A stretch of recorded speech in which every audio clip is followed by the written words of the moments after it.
Welcome to Brampton Focus. Some people would say that the city of Brampton has no vision for growth. And others would say, and rightly so, that the city has a master plan. My name is Michael A. Charbon. Next, we meet a group of entrepreneurs and independent businessmen who have a vision, a 20-year vision of how to get Brampton to a successful city. And their name? New Brampton. That's next on Brampton Focus.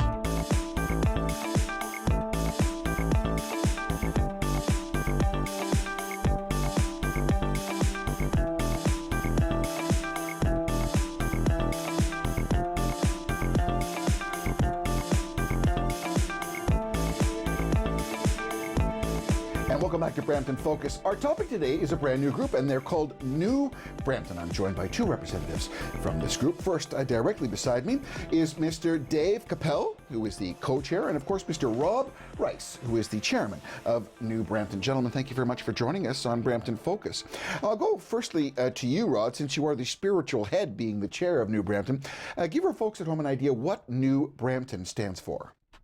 New Brampton is a collection of people who represent all parts of Brampton who really want to see this city evolve into something special and good. We've long believed, all of us who are part of New Brampton, that there are many great aspects of the city, and the time has come to coalesce behind a plan, behind a concept plan that will allow Brampton to become what it ought to be, and that essentially is what we are.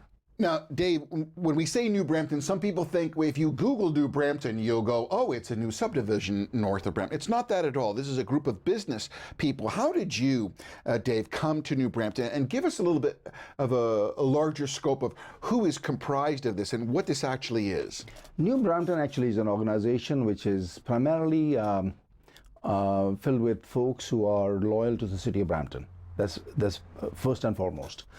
It's all walks of life. Folks are from all walks of life. So we have builders in there. We have lawyers. We have accountants. We have fabricators. We have real estate agents. I'm a financial advisor. A couple of financial advisors in the group.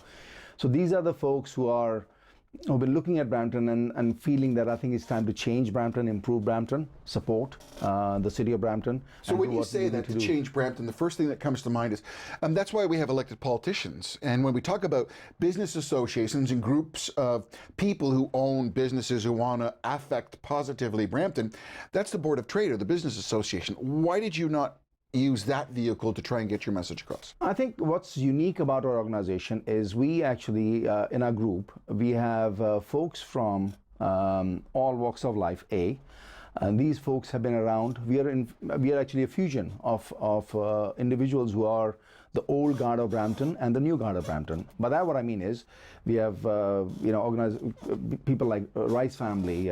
We have people like Rozola family. They are part of the group, and then they have new folks like myself, who have not been in Brampton for a long time. The Capel family. Well, fair enough, and Tina Larson and so on and so forth. Mm-hmm. So we have a combination of both sides, old and the new, who want to help the city and improve the city and get to, because we have, as you know, we've had some issues in the city with respect to the council, and we, as a group, I think we can help the council a lot, and we have been working very hard with the council, helping them a lot to come together. So, Rod, Dave makes reference to different peoples and different background. Yes. Give us a little bit of an idea where you come from and what your role in Brampton was, or how have you been here? How do you fit into this? Sure. Well, the Rice family. I'm the eldest son of Lois Rice, who is a big part of the city, as you probably know. And I have to say, I love your mother. I've met your mother a gazillion times. Her philanthropic contributions to the fabric of this community is, you can do a whole show just on that. So. Well, I really appreciate you saying that. And so while we are builders here in town, and our business has been here, we've just built a new head office here. We've been here for some 60 years and have a heart for the city that goes beyond just having a job and making a little bit of money along the way. It has a lot to do with seeing the city evolve into something that is special, and we have a heart for that as a family and as a company. So When someone looks upon what New Brampton is proposing, I mean, your mission statement is wonderful. It's just to transform Brampton into a city which delivers an excellent quality of life to its citizens so they will be able to live, work, and play in the city, proudly refer to Brampton as home. And further, Brampton will develop itself globally as a world leader in technology, industry, education, human resources. Your mission statement sounds like an election platform. It sounds like, I mean, it sounds like you're running for office. Actually, interesting thing is we are not. None of us are interested in political roles.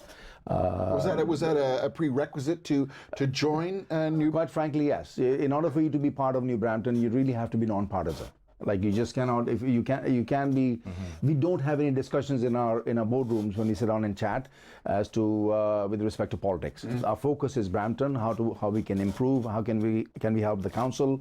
How can we help the staff to get to the lengths Brampton should be at? So you have a multi-year vision here, and it's newbrampton.com, which is where your website is. You've got some interesting graphics. You've got some futuristic vision and graphics of how you see the city maturing and materializing, particularly along Queen Street. Here's one of those graphics there. I see large towers and large developments. Do you envision this as a retail development? Are we talking condo land? What is your vision with respect to how to develop? I think a couple of the key components for the creation of a dynamic city is that you have, first of all, a population that is centered, say, in the city center areas. A population that can support transit, that can support businesses, and so on. But more importantly, specifically with the city of Brampton, is that we have a population of students, graduate students here, who are well educated. In fact, I think, Dave, actually the numbers indicate that we're probably one of the highest educated populations in Canada. There are companies moving to Brampton particularly to take advantage of that workforce. Well, that's right, but they're not coming in sufficient number. We believe that there needs to be, as it were, white-collar jobs. So the commercial aspect that we talk about has a lot to do with the creation of jobs. We have only a small percentage in the region of Peel of office space compared to our neighbor to the south, Mississauga, and we need to have more in order that the kids who are raised here, the kids that are going to be educated here, will also be able to work here and raise their families. When you talk about educated here, with about a minute left in this segment, Brampton just announced, Madam Mayor Linda Jeffrey announced on this show, as a matter of fact, that Brampton has been acknowledged as a recipient of a new university. Yeah. You've already worked with some students at Charbon College, which is complementary to your objective because you're already using infrastructure that's existing. With the advent of a new university coming to Brampton, how does that play into your plans? Oh, it's a major part of our plans. I think if the university is located in the right location, I think it can be a game changer for Brampton. You know, like we believe university needs to be in downtown, must be in downtown, and should be in downtown, and we believe the city should do whatever it takes, however they want to sweeten the pie for the universities to come in downtown. We understand university chooses where they go, but we would hope that city will work very hard to get the university in downtown itself, because I think that's a crucial part. So one of the things that Mayor Jeffrey communicated to us here, and you've seen publicly, is this is not going to be a traditional university with a huge campus and all the rest. It's going to be more of a centralized, concentrated university, and it's going to have technological tentacles that are going to lead into business and industry. How do you play into feeding that objective in the mayor's office, but being an outside group of consultants, how would I say, motivated entrepreneurs, financiers, builders? How do you get there to take advantage of that potential? Well, we think that the very fact that we are largely entrepreneurs and others around the table, we're key candidates for supporting that kind of a university, the very one that you described, and that I see a real role for the private sector in working with the university as it comes here. I think it's going to be Ryerson, and we're not entirely sure, but that's an urban university. They know how to work in the downtown. They know how to create jobs for their grads. And we as the private sector need to be providing those jobs once these kids come out of this university well educated. So last question on this segment, and I'll go to you, Dave, since you're the co-chair. Is Brampton prepared to accept a university of that caliber and to be able to address a business objective that New Brampton is proposing? Is the city prepared to handle it? Oh, absolutely. I think city is prepared to handle it. I think citizens of Brampton are prepared to handle it. Actually, they probably cherish the idea the university is coming and the way the university is going to be set up. If you look at Mississauga, UTM, when it started with 1,000 students, and look how big it is right now. And Rod actually is a very good example of it. Yeah, I actually went to university at UTM, and there were 1,000 kids when I was there. That was many, many years ago. We're talking about New Brampton. My name is Michael A. Charbon. You're watching Brampton Focus. When we return, we'll talk about the LRT. We talk about how does that feed? How does that play into New Brampton and Old Brampton and the Brampton you're living in? You're watching Brampton Focus. We'll be back with more right after this.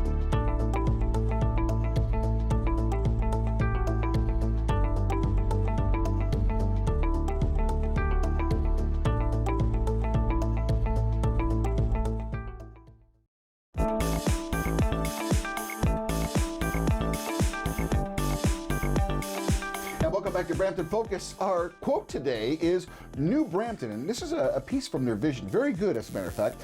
Brampton will have to adopt and implement policies which will expedite the establishment of new jobs, with an emphasis on employment opportunities, which will take advantage of the educated workforce located within the city limits. I mean, that's everything that everybody in Brampton wants to hear. I mean, that sounds like something that one of our leading political parties would represent, but neither of my guests are from a political party. They're from a group called New Brampton. Right beside me is the co-chair, which is Mr. Dave Capil, and Mr. Rob Rice is the chair of New Brampton. Continuing our discussion, when we left after the first segment, I want to talk about the LRT. When you talk about a delivery system of people to and from jobs or to their homes and back from their jobs, the LRT is a huge component. And when we talk about a new university coming to Brampton, how do you see the LRT situation, Rod? Positive, negative? I mean, where are we at with that? Well, the importance of an LRT system cannot be overstated, in my opinion. We absolutely need it. The challenges that the city has in coming up with decisions are ones that we are not overly going to involve ourselves in. More importantly, we want to see an LRT system that meets 2 or 3 key tests, because the LRT, as you said, really brings the city together. It's that, as it were, railway track that runs across the city that draws everybody to a central core. So one of the key tests is it going to facilitate the lives of residents of Brampton to get across the city and to get to work?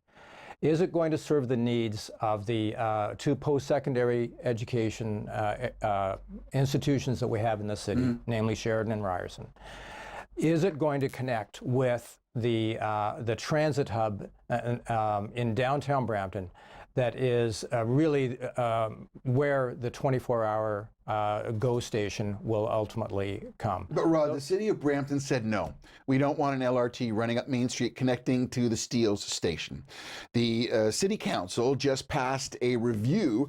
They're looking at 2 alternative routes. Both those routes were put down. Now they're spending $4-point-something million to look at it, and they believe it's going to take between 4 and 6 years to determine. How is that going to fit into New Brampton's execution plan of trying to get us? I mean, you have an excellent vision with a 2-year, 3, 5, and 10 years. I mean, you could be into year 3 of New Brampton, and we're still sitting there playing with numbers and reviews. Well, I take comfort from the fact that the city wants to have an LRT system. Where it goes and so on is not our business to say. Our business is to make sure that it is part of a strategic plan. And I think you are hearing that. Whether it goes up one road or another, I think what you're hearing from the politicians and from staff is that it's going to go forward. Where and when are issues that are a little bit beyond all of us, I think, at this point. But nevertheless, it's a key component to our plan, and it's a key component the growth of the city. Did the city of Brampton make a mistake to stop the LRT when they got the original funding from the province? That's really not for us to say. Okay.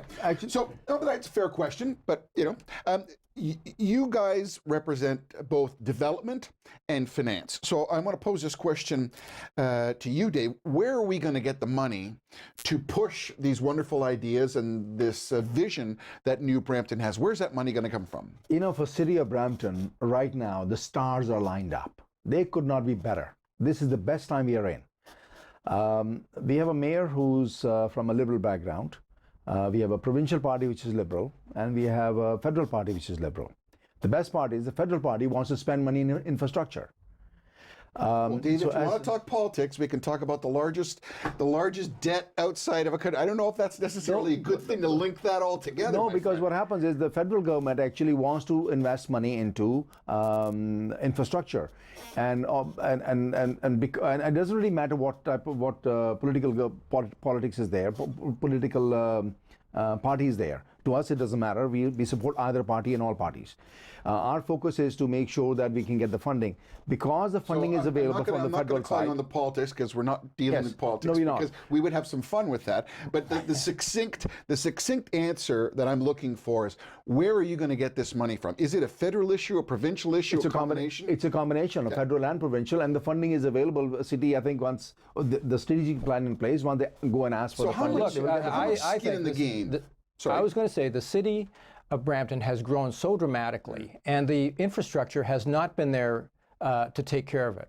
We, as a city, are entitled to perhaps billions of dollars that I think that the feds are going to put into this into infrastructure. Brampton is entitled to its share because we haven't had it. We've been forced to grow at tremendous rates, and our infrastructure has not kept up. Rod, I had Deep Baines here, who's the head of economic development and technology, and one of the things that he expressed on this show was frustration of not being able to have shovel-ready projects and elements to put the government's money into, because as you pointed out, the federal government has money to spend. What kind of skin in the game do you guys have in this? I mean, with respect to, I know you've got a vision, you've got a well-executed group, you've got a nice brand, you have a good vision. Like I said, you guys could be elected with stuff that you guys are saying, but what kind of skin in the game do you guys have?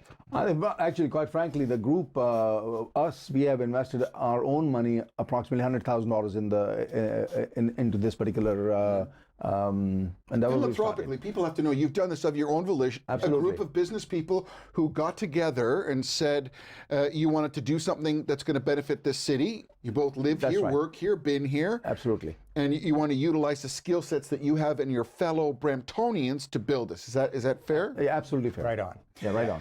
So when you talk about finances, you come from a financial background. You're a financial advisor. Yes. Rod, when you talk about building, how do you fit into this plan? Well, as I indicated earlier, we've done a lot of building here in Brampton over the years. I think what is really important for us to see is that building and proper development can occur in a way that will allow the city to grow in accordance with the strategic plan of the city and in accordance with our plans. We have made, as a company, at a personal level, I suppose, we have made a commitment to keep our corporate head office here in Brampton, and have built a building down on Kennedy Road, which says that we're going to be here for the next 40 or 50 years. We want the city to be dynamic during that 50-year period. So if, knowing full well that the province is going to determine where and when, we already know where is in Brampton. The actual location we don't know as of yet, but if you were going to use your crystal balls, which I would assume are both well polished, where would you see the university in Brampton? Are we talking like near Gage Park? I mean, because that's kind of the feel that we're getting from the birds. Well, ideally, the best location for Brampton, if the university comes to Brampton, is in the downtown core. Our preferred choice is around Rosalie Park, and the reason Rosalie Park or nearby to that, and the reason is because it's touching the tech corridor, and that's one of the biggest thing happening for Brampton right now. We are right smack in the middle of a tech corridor from Toronto to Waterloo, and it's going to be and City of Brampton needs to take full advantage of that, and that's a very crucial part. So university being there is going to help students commute easily to Brampton. folks who are with the students supporting them can commute easily to Brampton, and not taking another bus, going another distance, and wasting another half an hour of the time. Madam Mayor, Linda Jeffrey said about Alderney two-way go is the link of the technological hub. Absolutely. And that feeds into your plan. I would assume this is part of your master plan as well. Absolutely, right? it is, and we fully support that. Yeah. We fully support that. And so what's the next stage here?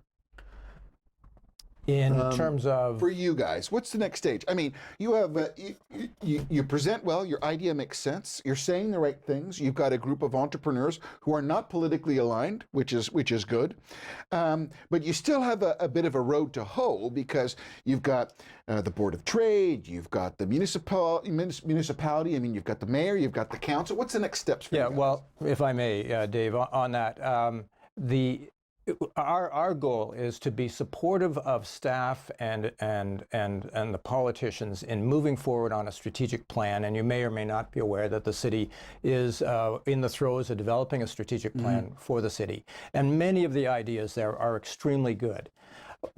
Our challenge is to ensure that that plan gets implemented and executed over a long period of time. So we have a lot of legwork to do in that regard to keep the citizens of Brampton charged up about this whole idea of a new Brampton, as it were.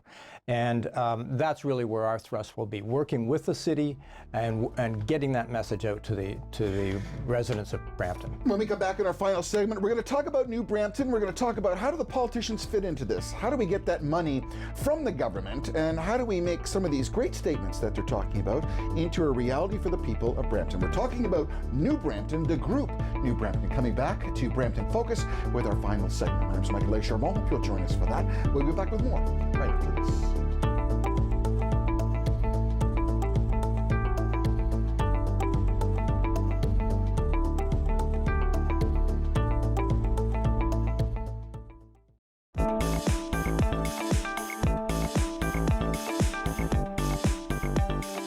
Welcome back to Brampton Focus. When you talk about a vision, you got to look far ahead. So let's talk 20 years ahead. And this is what New Brampton's vision is, 20 years ahead. Brampton will have a new town center, anchored by a post-secondary school campus, populated by parks, high-density mixed-use development, and connected to the greater city by an efficient and effective rapid transit system. That is an excellent view. That is something I think every Bramptonian would buy into. Our final segment with the representatives from New Brampton. I'll go first to you, Dave. Dave Capel, who's the co-chair. How would you sum this all up? How are we going to get to that 20-year goal? Well, with the things happening, and if you, I want you to imagine that downtown Brampton has got interlocking bricks all from made by Brampton Brick. Made by Brampton Brick, all the way from up to Wellington, up to Centre Street on Main Street, right, and from George Street all the way down to Chapel, is it? And yep. Interlocking bricks all across, wider sidewalks. How do we get there? How do we get there, Dave? Well, this is what's where, it going to take? Well, this is going to take funds from federal government, provincial government, and the city. Is going to take a lot of determination by the council, and I think it's doable because all the entire council, I believe, they have a nice heart in the right place. They're all supportive of the city, and I think, and together, timing-wise, I think we are sitting at a very good time.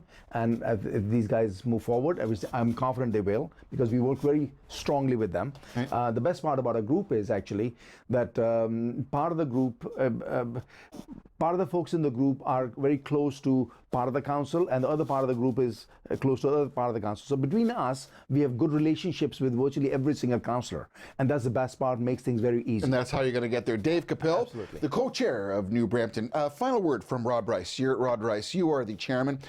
What would you say, looking at, how do we get to this vision, Rod? We get to this vision by having a council that is looking in the same direction, and having a citizenry who are rooting for the politicians and for the staff to execute a strategic plan and to have it seen through. Those are the key things. My kids were born in Peel Memorial Hospital, but they didn't have a chance to go to a university here in Brampton, and only one of them works here in the city of Brampton. I want to see the kids that are being born in the Brampton Civic today to have the opportunity to go to a university here in town and to have a decent, good-paying job in the city of Brampton. That will be achieved by executing a strategic plan with the support of staff and with the support of all of the citizens of Brampton. It's as big as that. When you say the support of staff, I mean, it is crucial to have a city council, a mayor, and a master plan that fits in. Do you think that New Brampton fits into that plan? Well, I think it does. It's really, we are so pleasantly surprised to see how compatible the strategic plan that the city is developing fits with the concept that we have put forward, and so we're encouraged by that, very much so. Rod Rice, the chairman of New Brampton, and I have to say, the son of Lois Rice. We love Lois Rice. She's probably one of the most renowned philanthropists of the city of Brampton. We appreciate everything that she has done to the fabric of this community. And Rod, if you're anything like your mother, I don't see you have the same shoes on, but if you're anything like your mother, we have a lot to look forward to. Thank you, Dave. Thank you, Rod. And New Brampton, if people want to get in touch with you, how will they do that? Very simply, newbrampton.com. Newbrampton.com. Dave Capel, the co-chair of New Brampton, and Mr. Rod Rice, the chairman of New Brampton. You've been watching Brampton Focus. My name is Michael A. Charbon. Thanks for joining us. Look forward to seeing you again soon. Thanks for watching.